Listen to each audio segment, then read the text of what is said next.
chance to learn and grow together, because the process is about learning and growing together. I've heard several of the sessions that they had that it's all about relationship building. Well, one of the ways that we do relationship is we begin to share with one another what we learn, and storytelling has always been one of the things that we do. So thank you again for taking the time and joining us. And hopefully for the next hour and some change, we all can learn something. I'll try to run through my stuff fast so that if anybody have any questions at the end, we'll go ahead and we'll break into those to make sure that this becomes more interactive than it is me just always speaking. All righty. So just wanted to let everyone know that as of 2019, 20,882 people have been killed in the state of Michigan. And now you may ask, well, Patrick, why would you start with a number like that? And the reason that I start with this number is that there are many, many people who knew each and every one of these nearly 21,000 people. They knew them by name. They were husbands and wives. They were sons and they were daughters. They were somebody's child. And this idea that homicides are escape from who we are and what we are is wrong. So I just want to make it say that we probably got more in common than we have difference. For those who have been impacted by violence, some closer than others, but we have all been impacted by the loss of 21,000 people since the 2000s.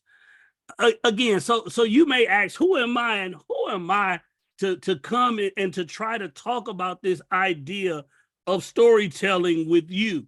Well, I'm happy you asked the question. And if you didn't, I'm happy to tell you.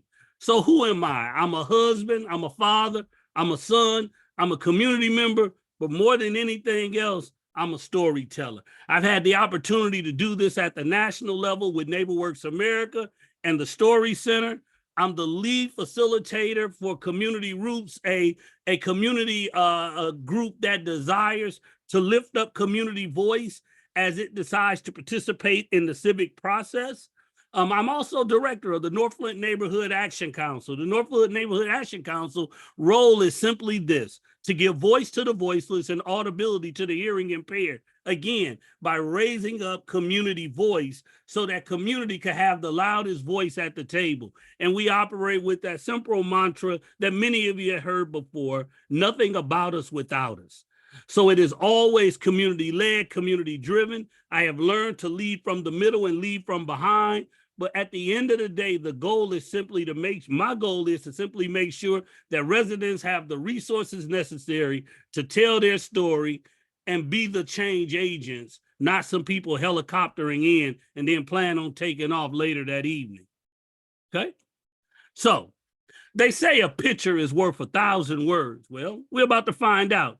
Growing up, my parents were from Mississippi, and at least 3 or 4 times a year, we would go down south so that my mother could see her mother, my dad could see his father, and that we could interact with their siblings. And this right here was my Aunt Aura's house. And my parents didn't care what time of year it was. We would just go down there. And many times when we went, my cousin then would be in school. And I hated that because I love playing with my cousins. But however, they at school, I had to do something. So I would be sitting up in my Aunt Bet's house because that's where the games were. And my Aunt Aura would call me down there and say, send him on down the road to come to the house. And I would have to go because down south, you did what you were told. And you didn't, a child's place was to do, not to speak. And so I would go down there and I would ask her, what does she need me to do? And back then, my aunt had an antenna on the side of her house, and she used to watch the stories, and my job was to go and turn the pole so that she could watch the stories. And so that's what I did. I turned the pole, and sometime I would come in and sit with her because I couldn't go back, because back then some of the stories only lasted 30 minutes, and I would have to go out there and turn the pole again so she could watch a different soap opera. But the goal was I had to be there while she watched her story. Now, the one thing in my house is that I was never allowed to call somebody a liar. Telling somebody a liar could get discipline brought upon you. So I could say they telling a story.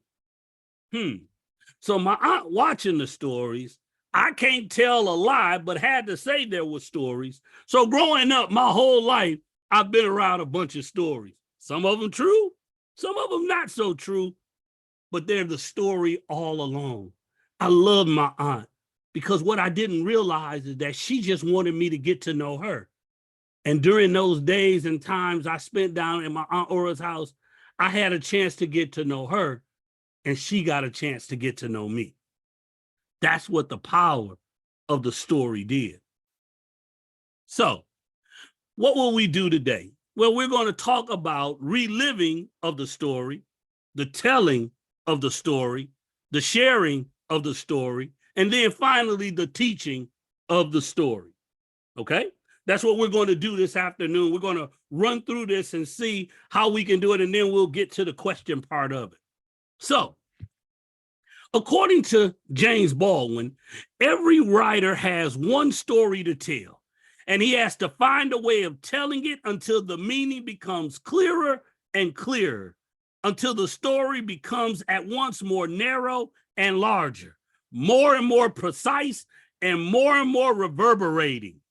He's saying that the story has to almost become who you are. It has to be as powerful as your next breath. You want to bring people to the edge of their seat while they're listening to you tell these stories, because it's these stories that information and empathy is shared. The data sometimes doesn't share empathy. It doesn't tell the story that's behind the data. It can just simply give you a specific fact of where you are right now. And you need those stories, right? You need those stories to help you tell the rest of the story, as Paul Harvey used to say. So here's the thing about reliving the story when you're dealing with pain and dealing with trauma. See, this is the part you don't want others to go through. You don't want them to know anything about this, because some of the times these were the worst days, hours, and moments of your life. And you don't want others to be there, but yet and still you have to be able to tell the story. And so my story starts with my sister, my friend, and my heart. Her name, Carolyn Joyce McNeal. She was loving and caring. She never met a stranger, and she absolutely loved her family. My sister was 18 years older than me, so I've never lived in the house with her that I could remember. And all I know is that as we got older, me and her became friends, real good friends, to the point that my sister would always tell me this statement, y'all: Patrick, you're better than the stuff you're doing. Now, that ain't how she said it, but for the lack of trying to curse or to insult someone, I'll just say it that way. I'll let you make up what the word is she really used. But that word always resonated with me because I didn't understand it until she could no longer tell me. You see, my sister, I was over her house 2 days before she was murdered. And when I went over there to tell her that she had a niece, and that she told me she was coming over and she was going to teach my daughter all this stuff. I'm like, my daughter don't want nothing but a dry bottom and a bottle. But okay, if you want to come tell her, we laughed our tail off about her doing this. And she was supposed to come over, but they ended up keeping my wife in the hospital an extra day. So I finally get my wife home, and I'm thinking that she's coming over later that day, and I get a call from my niece. The police got Auntie Carolyn's house surrounded. So I go over there and I go under the tape, because nobody gonna stop me from getting to my sister. And as I'm walking up to the house, I'm so happy that there was a police officer there who had more sense than I did, and simply told me, young man, your sister ain't here. She's at the hospital and you need to get your family there ASAP. He didn't have to say anything else. We left. We went, and they put us in this room at the hospital, this sterile room where we were just waiting for somebody to come and tell us about my sister's condition. I know what that room is now. That's your loved one is dead room. And I remember hanging by the door because I was getting antsy, and they walked in there and they told me that my sister had been killed. And not only my sister, but her boyfriend had been killed. And then trying to get away from her assailant, my sister ended up jumping out of her picture window.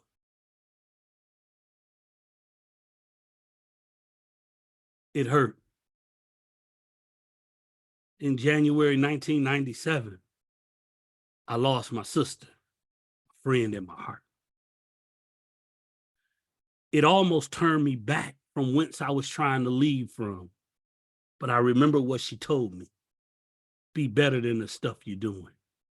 And nothing could give me back what I really wanted, which was my sister. You see, the reality is you will grieve forever. You will never get over the loss of a loved one. You will learn to live with it. You will heal and you will rebuild yourself around the loss you have suffered. You will be whole again, but you will never be the same, nor should you want to be the same. You don't want to be the same, because if you're the same, then that person who's no longer with us, life didn't impact you. So what am I saying? I'm saying that I can tell that story to you because we're at a violence prevention summit. And I'm here to let you know that violence is real. And I don't know if there was a law they could have put on the books that could have saved my sister. All I know is she's gone. And I've never had the opportunity to let her see her niece. The funny thing about life, my niece acts just like my sister. Never met her. She could walk on glass and cut it. She picked up my sister's idiosyncrasies. The only way I could think of it is she got them from the womb. I don't know. All I know is my sister, my daughter is my sister's splitting image in action and deed. And that the world tried to take something from me. But I'm so grateful that it left me something that always reminds me of her. You see, when you want to tell a story, you have to be able to tell it so that people can get it, right? That they can understand it, that there's some realness in there. But yet, you got to be careful of when you could tell this story. See, I couldn't tell this story right after my sister passed. It took time for me to be able to tell it. And so don't be too quick to tell your story. See, I could tell it to my friends because that's what I was feeling and that's what happened. But I wasn't ready to tell it to everybody yet. And you have to know the difference between those 2 points. Okay? All right. So the telling of your story, now this is the part you have to go to make it make sense. Because when you lose somebody to violence, it is difficult to make sense of it. And I remember one of my good friends told me that you can't make sense out of nonsense. So my nephew, my fourth born, my heart, his name, Michael McNeal. We called him Mike. He was a son, a father, and a friend. He loved his family, and he was trying to come out from the world that had begun to swallow him up. But he was murdered in October of 2012. I remember I had an opportunity to talk to some of Mike's friends, and here's what I told them, y'all. And because remember, your story has to be able to meet the audience in which you were telling, and I'm grieving. I just had saw my nephew at the store, and I'll tell the story this way. We were at the gas station and I pulled up and he pulled up and we hugged, and I asked him what he was doing, and he said he was going to do something. I was on my way to work. He said, "All right, Unc, I'll see you later." I said, "Okay." And he ran in the stove, but he left the car running with the keys in the ignition. Now, we live in Flint, Michigan. A car with keys in the ignition, running that's nice is an invitation to be stolen. And so I sat there and I waited by the car. And when he came out the store, it was a reason I sat by the car, because I wanted to let him know that I could have gotten the car and took off. And he came out the store and he was laughing. He said, "What's wrong, Unc? You need something?" I said, "No, you need something." He said, "What?" I said, "This vehicle you in." We laughed for a minute. He said, "Unc always looking out for me." And I say, "No, I ain't, man. I ain't looking out for you. I just don't want you calling me 5 minutes from now telling me that somebody done stole this car and I got to come help you find it, because I got to go to work." And we laughed. And he said, "Man, Unc, I love you." And I said, Mike, I love you too, man." Last words I ever said to my nephew while he was breathing. We lost him. But I remember what I told these young people. I watched Mike begin to attempt to turn the corner of his life and make better choices and better decisions. And I asked the young people, would they be willing to make an attempt? An attempt is an act of trying to achieve something, typically one that is unsuccessful or not certain to succeed. It's a thing produced as a result of trying to make or achieve something. I literally just asked them, what would it take for you to make an attempt? Now, I know people under 25 that the world look at them a specific way. The world views you as you're angry, out of control, not concerned, disconnected, full of rage, and it could care less about your elders think of you, what your elders think of you attitude. And some of them play that thing up. They like the fact that people tremble in fear when they show up, or they can't even look at you in the face, or that basically people say you ain't nothing, will never be nothing. But that ain't why I was talking to them young people. You see, I was talking to them young people because I just wanted to let them know that that ain't what I seen when I saw them. You see, when I looked at them, I saw potential. It may be dormant, it may be underdeveloped and underutilized. It may be unrealized, but it is still there.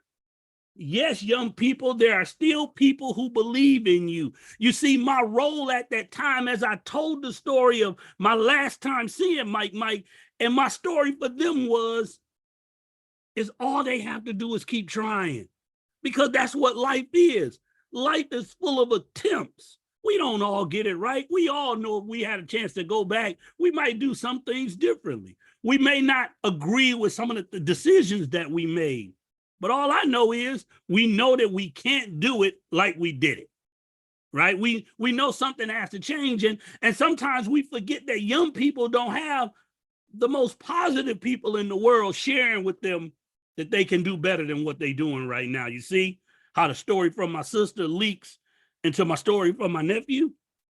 But at the end of the day, 2 people taken from me, and I'm hurt by their loss. And again, I'll never be the same, but that doesn't mean I quit. That doesn't mean I give up. That doesn't mean that I don't try to make some other young person's life better. That I don't try to develop a program that's going to help them to change what they think and where they go. You see, you don't give up. You still have to keep on keeping on. So how do you tell a story? Well, when you're telling the story, you have to remember the following: that you have to choose a clear central theme. Who or what is going to be the theme of your story, right? And then for a story to be real good, there has to be some type of conflict in it, right? In my first story, my conflict was, do I go out here and try to find this guy? Because that's how we were raised. We didn't call the police. We dealt with our own issues. If somebody needed to get got, we went and got with them. That was my conflict. That was my inner turmoil. Was I going to be a father, or was I going to be somebody seeking revenge? Right? That's what you is. So my question is, when I got to my nephew's funeral, am I going to talk to these young people and try to give them hope, or am I going to try to speak to somebody who couldn't hear me on this side of glory? There's always, you have to embrace the conflict, your struggle that you're crying a minute ago, and now you got to go up and tell these people it's going to be all right. you need to have a clear roadmap of where you're trying to take your audience to, right? Where you're trying to guide them from here to wherever you're trying to get them to go, right? You need to know where you're going, right? Because I was told by my dad, if you aim for nothing, you're sure to hit it. You need to mind the experience so you don't leave anything undone, right? You need to make sure that you really thought that thing through, thought that thing out, so that you know what you're after and what you're trying to get to. You have to engage the audience. Man, I sure wish that I could read the chat and that y'all could tell me what y'all were feeling, that y'all reactions buttons would work in this setting and tell me, is the story resonating with you or not? Matter of fact, why don't y'all still do that for me anyway? Since I don't have a chat that I can get to, just put it in the Q&A. Has something I said resonated with you? Right? That'll make me feel better. And I'll find out later because I can't stop the PowerPoint to read it, but at least I'll know. And then if you're not good at doing this, or if you've never really been one who liked to speak in public, because I'm like you, I'm not an extrovert, I'm an introvert. But I know that sometimes you have to fight your own feelings to get out here and do what you need to get done. So go and see how other people do it. Listen to other people, but remember, model what they're doing, don't mimic what they're doing. See, what gives a story legs is the truth in it, right? What gives the story legs is your heart being told on that piece of paper or through whatever medium you're using. That's when it becomes real, right? That's when people know that it's you speaking, that is yours, that is something from you, right? So the last thing I would tell you need to do is you have to narrow the scope of your story.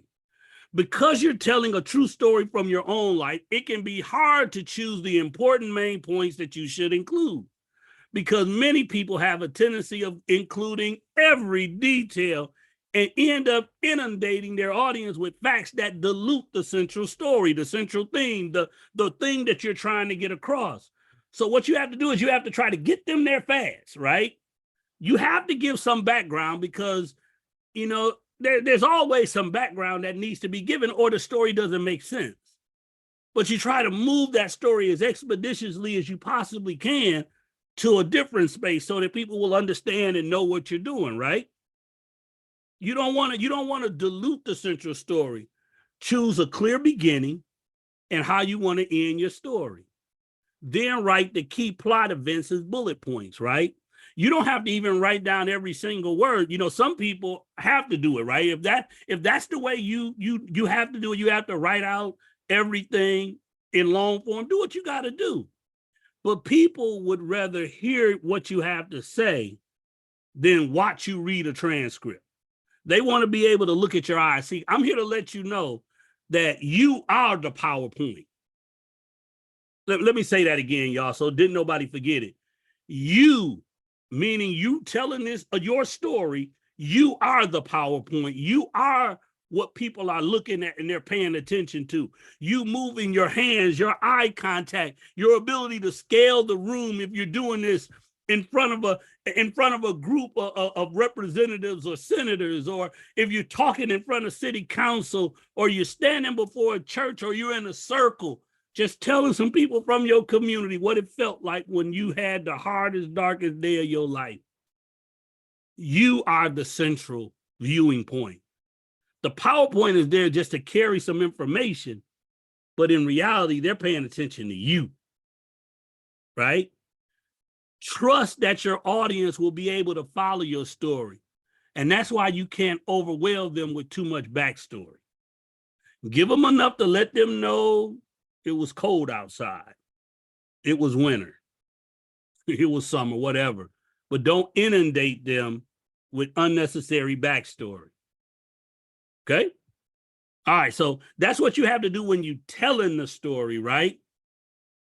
But we can't stop there, because now we got to be able to share the story. See, I've learned that y'all forgive me, I learned that by telling the story of people, by letting people know what's going on, what I've come to, it's empowering me to be able to say names without always crying, right?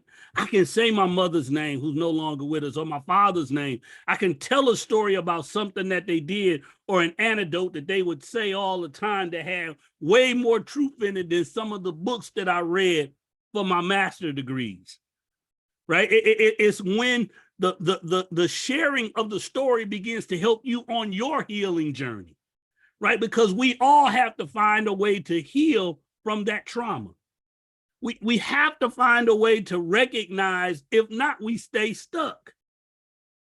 And the goal in life is never to stay stuck, nor is it to forget. It is simply being able to process information in a way that allows you to continue to move forward, to carry your loved one with you, almost like you have an urn. And that their story is the urn, and you take the urn with you. And every time you see the urn, it shouldn't make you cry. Sometimes the urn should make you laugh. And sometimes the urn should make you think.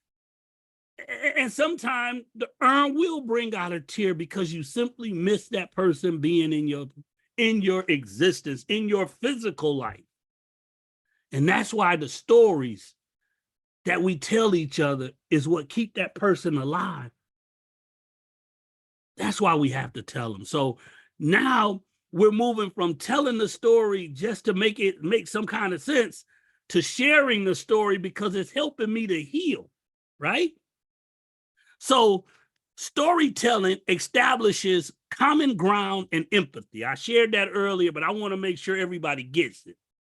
That's what it does.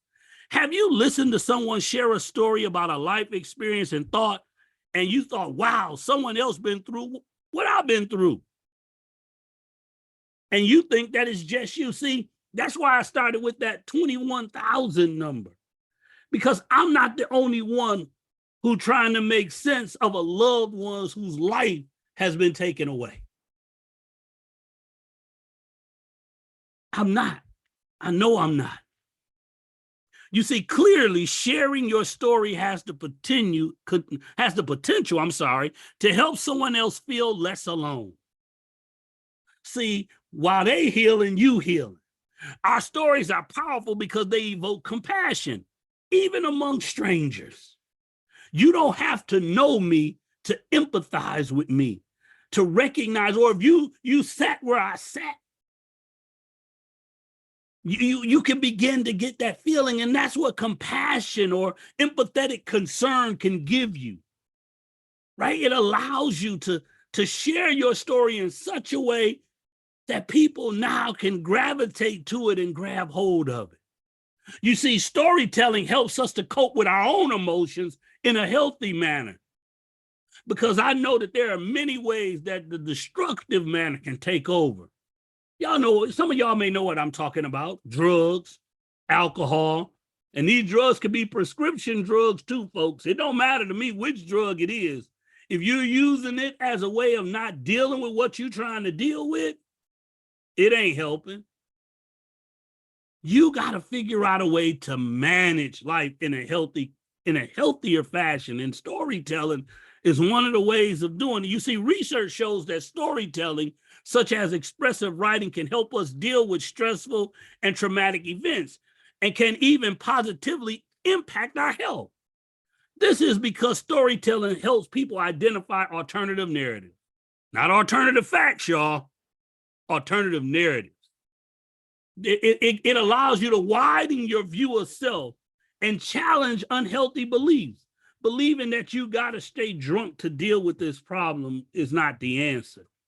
And it opens us up to new mindsets that reflect a more accurate and healthy story. That's what we're trying to get to, y'all. We're trying to reflect on a more accurate and a healthier story about something that was traumatic, so that something good can come out of something bad.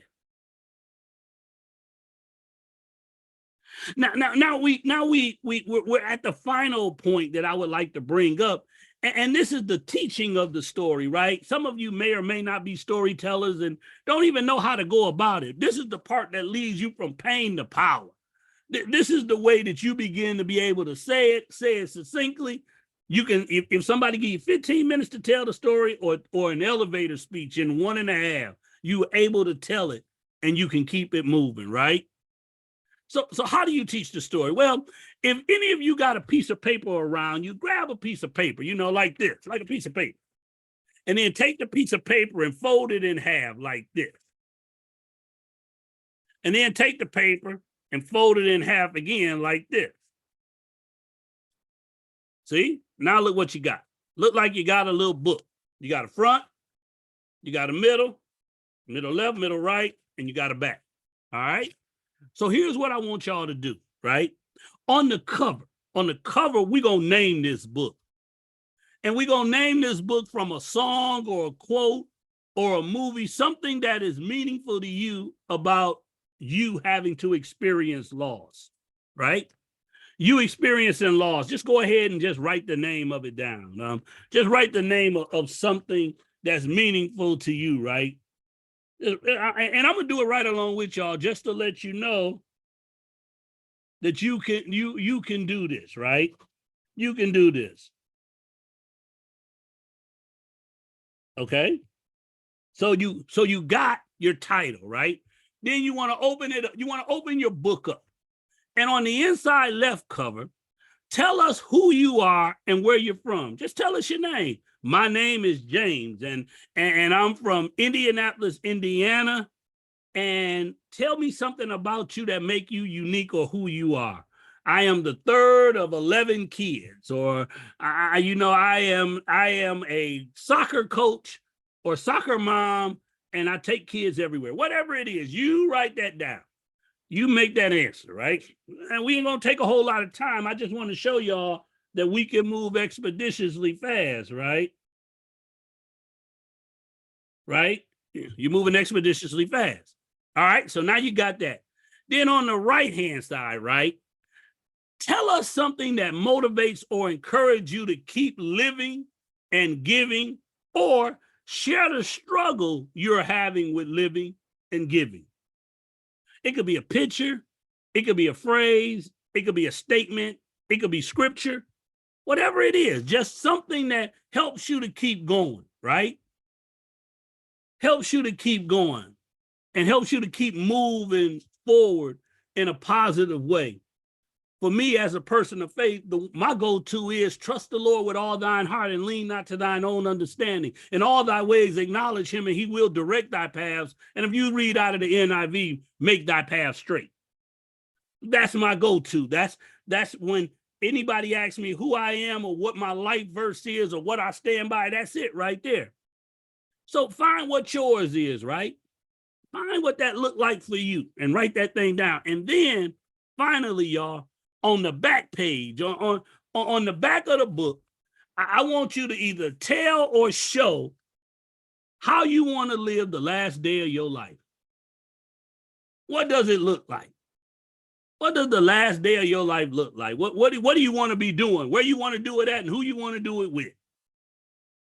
Right? Just write it down. Just make it. Just make that what it is.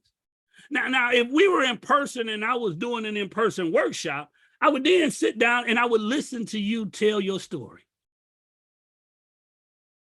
And I would just show you that in 5 minutes, I've showed you how to write a story. You can change up the audience, the focus, and everything else, but you can do this. It isn't hard. It doesn't have to be a lot of information. It just has to be enough that allows you to share it, right? Now there's this competition going on that you need to be aware of when you're trying to share your story. People are always going to try to interrupt you, right? And so instead of letting them interrupt you, what you have to do is you have to make sure that you set up a way to hold it here. So, right, one of the things that I always try to tell people is that we're not here to critique, we're just here to listen. We're not here to fix the person. We're just here to listen to them tell us what they want us to know. Right? The only thing that I can hand you during this time is a piece of tissue. I can't go and give you more than that because if someone interrupts you while you're telling a story or while you're even speaking, it takes you some time to recalibrate what you were going to say. To the point, y'all, and let me just say it this way. Every interruption changes the course of the story. And that's unfair to the person trying to tell the story for whatever their reason is to tell it. We need to be able to listen and just listen and allow them to tell the story the way that they want to tell it, not with our interruptions in between it. Because remember, some people are using this story to heal. Some people are using this story to make it make sense. Some people are literally trying to use this story to impact a lawmaker or someone else so that they understand and know what's going on and where they can go from there. And some people are just telling the story to keep the memory alive of their loved one. Whatever the reason is, give them the grace to tell it without interruption. Now, I know for some of us, it's hard, y'all. Some of us just love to interrupt people, love to catch people. No, let them tell their story. Let them tell it without interruption, right? Okay, so y'all done grabbed a piece of paper, y'all done wrote some things down. Y'all could literally tell the story right now. Now, here are 3 things that I just want y'all to remember. 3 important ideas that I always tell people to keep in mind. The first one is speak from your heart. Speak your truth. This story has to be a place that's spoken from authenticity, right? Now, some of you may not get it, but I do understand that authenticity matters, right? When we're talking, we're giving out energy, right? There's energy that's coming from you toward me and me toward you. And there is something about an authentic story. It may not be my story. I might not even agree with you. But if it's your truth, it's your truth. And I have to accept your truth. I remember when I was in the military and I met this young man, his last name was Cox, and Cox was from West Virginia, and we were in a permanent party. So we had already been through school and everything else. And one day said, Cox, he said, McNeal, can I talk to you for a minute? I said, yeah, Cox, what's going on? He said, no, man, I need to go in your room for a minute. I need to tell you this. I said, okay. And we go in the room and Cox tells me that I am the first African-American that he has ever called a friend in his life. Matter of fact, he said until he went into the military, he had never seen another African-American, period. And not outside of TV. And that was his story. But Cox was a good dude. Cox was okay. If Cox hadn't have told me, I would have never known. But I held that story near and dear. I never told anyone else in our unit what Cox told me. If he wanted it to know, you let him tell the story. Oh, yeah, and that's another thing. Let somebody else tell somebody else's story. So speak from your heart, people. Let people hear your heart when you're talking, right? But remember this, you have to be able to bend but not break. If you're still breaking when you're trying to tell this story, it's not time for you to tell this story or share it in a way in front of people. You need to hold it. I'm not saying that it doesn't bring tears to your eyes. I'm talking about when it takes you moments, hours, or days to pull yourself back together. If you can't tell the story right now, you're just not ready to tell it. It's not a bad story. It's just not today's story. Don't rush to do it, right? Please don't rush. Second thing, y'all. So speak from your heart. Second thing, stay on point. Tell people the story and stay on point. Don't drift. Don't drift. Stay between the ditches. Like my uncle used to tell me. He said, I don't care how you drive up and down the road, just stay between the ditches. So let the ditches be the things that really don't matter much in the story you're trying to tell, right? Don't get caught in the weeds. Stay on the road. And then finally, say what you're going to say fast. Tell the story as fast as possible so you can listen. You can spend more time listening than speaking, because a lot of people will hear your story and they want to feed back from your story, right? So make sure you leave room for the feedback, okay? So this is when I would go and I would just say, do anybody have any questions? Any questions, y'all? Just throw them in the chat. I see what you're saying, Richard, that you said it resonates with you. Imagining how victims plus their families can better share their stories to get legislation passed. Most of these folks just trying to make sense of their own neighborhood. So if I told you that my goal when I first lost my sister or my nephew was I wasn't trying to get no gun rights passed or who shouldn't have a gun and who should. All I really wanted to make sense of is how do we stop this from happening in my community? How do I keep somebody else from feeling like I felt? But more importantly, how my mother felt and how my niece felt as they were burying a child and out of its natural order. Because see, in my thinking, natural order is as a parent, you pass away before your children. So I was just trying to make it make sense locally. And most people, when they're going through what they're going through, they really want to deal with something right here, right now. Something that's here in this face. Later on, they might be ready to talk about something down the road, but in reality, they want to talk about something right now. They want something that could fix their community, right? They ain't trying to change the world. They just trying to fix their block. They trying to stop all the retaliation. They trying to make sense, again, of nonsense. And so they try to do it in a smaller increment. And to me, that's what sometimes happens to organizations. Organizations are thinking about the organization. This person thinking about their loved one. And it's a different look-see feel. So for me, I just wish that more people would care more about what was important to the person who lost a loved one and how they was going to try to make sense of life after the fact. Right. So I would love and I wish that there was more of that going on. Hey, man, thank you, Janet. And thank you. Hey, there go my sister. Thank you for saying it resonated with you. Gerald, thank you for saying you hear me. India, I appreciate you. And Karma, you my big sister.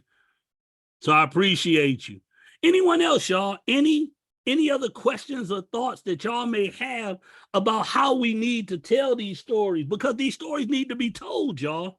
Because remember, telling the story keeps my nephew alive. It keeps my sister alive. It keeps my mom and my dad alive. It helps me to process through what I'm going through without leaving them behind, right?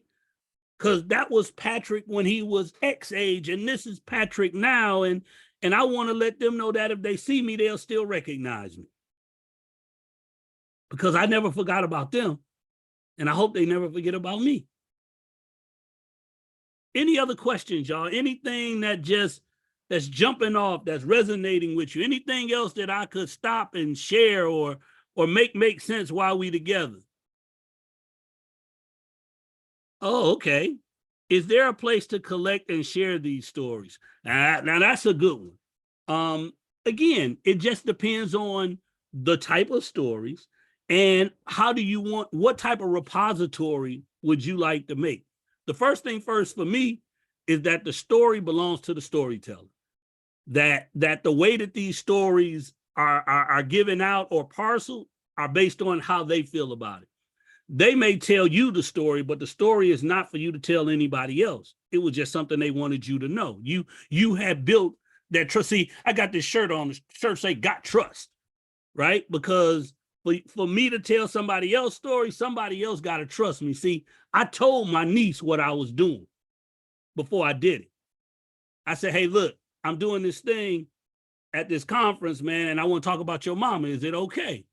She started laughing and she said, "Well, it was your sister." I said, "Yeah, but it's still your mama. You got rights." And she laughed and she said, "Patrick, thank you for not forgetting about my mama."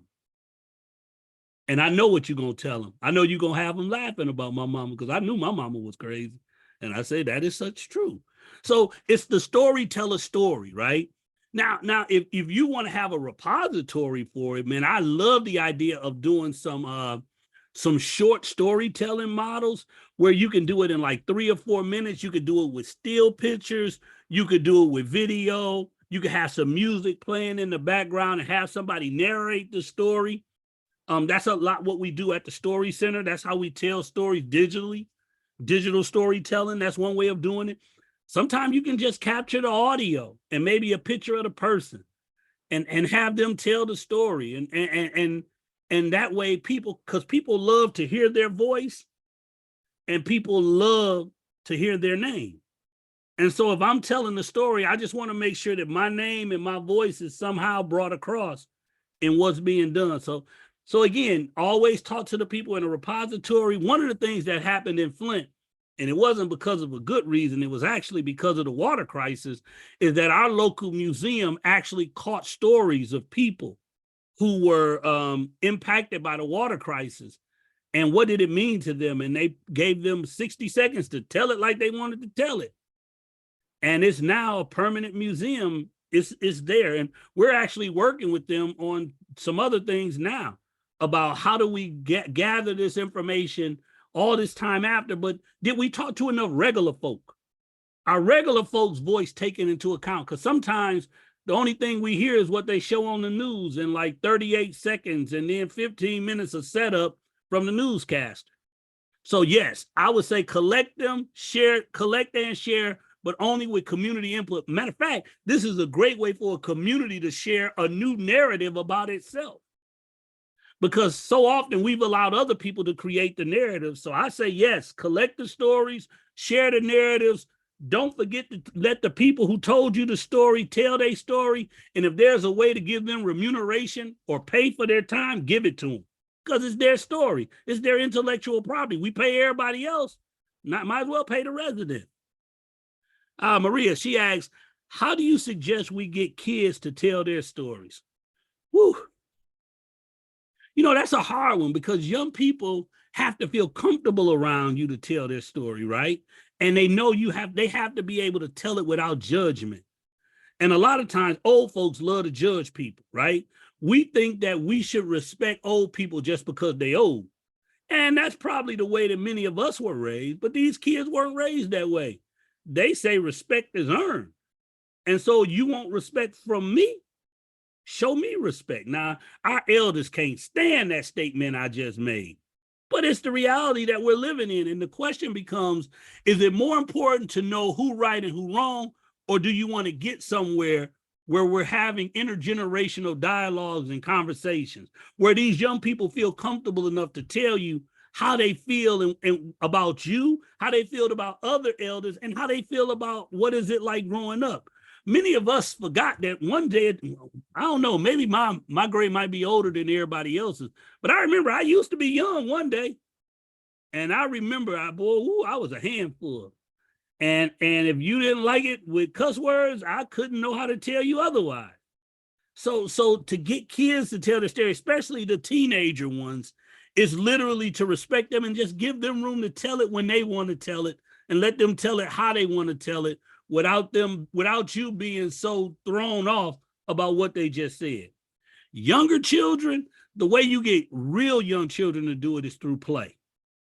You let them tell the story, they'll draw it out for you, they'll tell you what's going on, they'll tell you how they feel, you know. And the other way, if y'all really want to know how these young folks feel, listen to some of the music that they listening to. It'll tell you everything you want to know about how they feel about certain things right now. And they'll tell you whether or not you capping or not. I'll let y'all figure out what cap is, but hey, that's it. They have to know that you feel what they feel and that your energy, because they feel your energy. They know whether or not you there to try to push them or listen to them. And my hope is that we would do more listening than we do pushing, because that's what they need.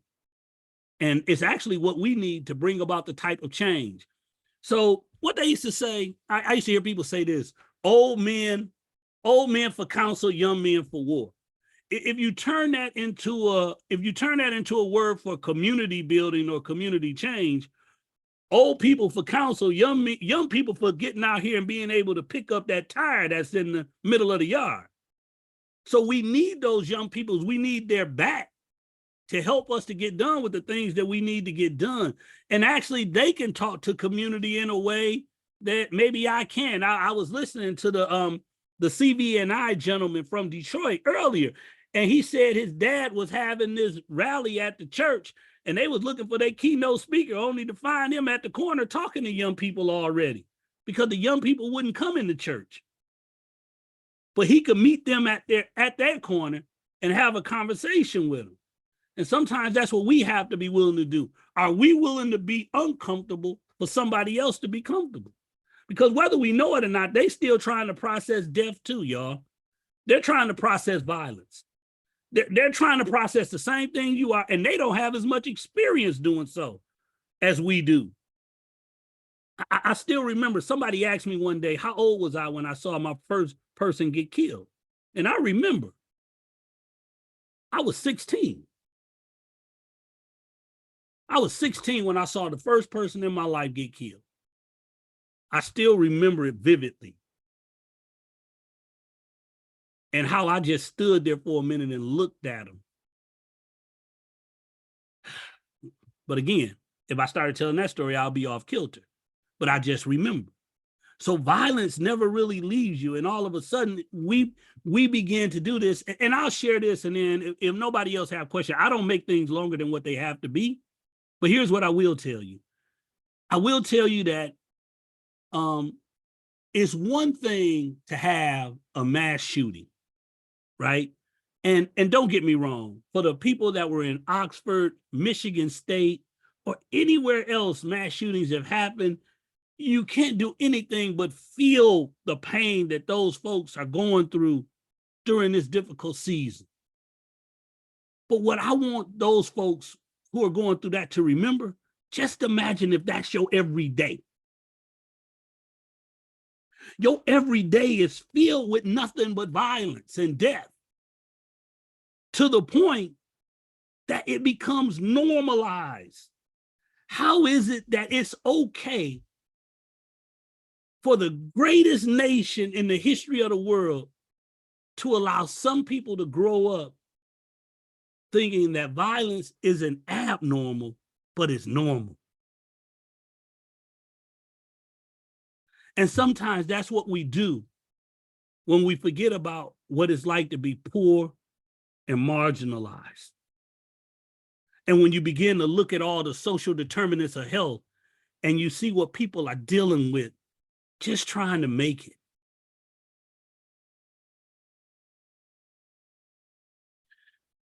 Oh, okay. I think I got a slide up. I'll definitely make sure, Gerald, to share my information. And just so y'all know, y'all, like I say, I teach storytelling all the time, and I really wanted to do this because, like I said, this was an opportunity to speak from my heart about two people out of many. And I'm just going with those two. Those aren't the only two people in my family who I've lost to violence. Those two are just the closest. So let's do this. So, I'm sorry, India. Yes, you can stay in contact with me. I'll pass my information along again, because I'm in Flint and you in Benton Harbor or Pontiac or up north, violence is violence. And that if we don't all stay together and walk with people, we'll keep letting abnormal be normal. This stuff ain't normal. A 16-year-old kid shouldn't see somebody die. Shouldn't still remember that blood after they die, that the blood will blow out of your nose and your mouth and it flowed over the top of that young man's head. And I still see that his waves were red. I shouldn't remember that, and nobody should see that. And that's why we got to have a whole lot of more empathy and concern for one another. So yeah, I'm up for staying together. Please remember, that's why we pulled this together. If you ain't a part of End Gun Violence Michigan, think about it, because we need you. We need your stories. We need your swagger. We need your attitude. We just need you. We need more people to be engaged and involved. And I believe in the chat, Ryan put some, or somebody put something in the chat to let that go. All right, hold on one second, y'all. Let me close this. Let me close this chat up real fast, and let me close this up, because I want to get to the next one. Is this, y'all? It's just simply this. If I had to leave y'all with a quote, the quote that I would leave you this would be from author Zadie Smith, where she says, The past is always tense, but the future, perfect.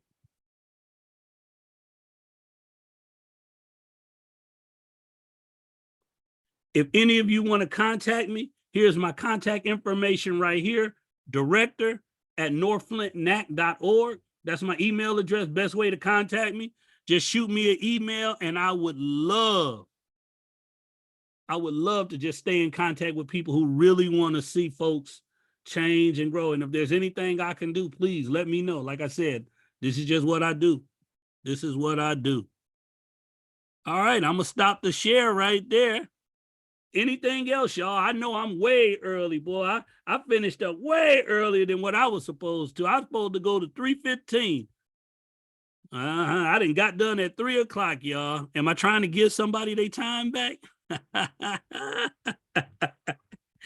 Any other questions, y'all, before we call it good, y'all? Again, I wish I had 15 minutes more to give you, but I think we have done it. All right, y'all. So listen, don't forget, since you're done a little early, hop in somebody else's session, see what they doing. Check them out, see if it's something there that you can grab and pull from and learn, glean, and bring back to your community. Don't forget to come back tomorrow. Don't forget about the town hall meeting tonight. If you don't see it in the lobby when you go in there, there's going to be a town hall tonight. Jump on that. Again, please share what you need to share, because what you got to say is important. All right, y'all. So look, I'm going to give y'all back the rest of y'all day.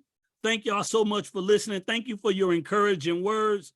I hope something that I said or did prompts you to become a better storyteller, a better believer that what you have to say matters, so that we can begin to move the needle to end some of this senseless violence that's happening in too many of our communities. Many thanks. Take care. And in the words of B.B. King, just remember, we can't let these chains and things stop us, y'all. Take care now. See you later.